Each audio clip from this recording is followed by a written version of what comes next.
Un ospedale a livello regionale che adesso ha bisogno di essere collegato in modo veloce.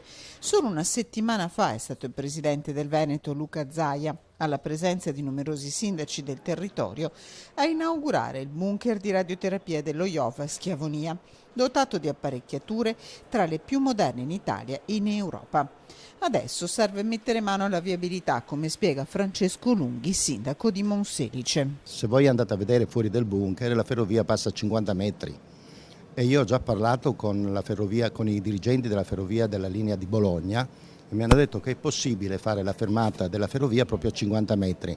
Questo comporta la soppressione della fermata di Sant'Elena, che è 1,5 km più avanti, ma è decisamente sottoutilizzata. Un progetto realizzabile cui potrebbe essere dato il via nel giro di un anno. C'è un treno ogni ora sulla linea che fa Venezia-Ferrara, dalle 7 di mattina alle 8:30 di sera.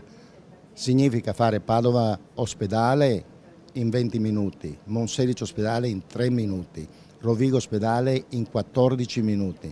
Stiamo parlando di un ospedale che non è più Monselice, è sul territorio da tutti i punti di vista. Treno e auto.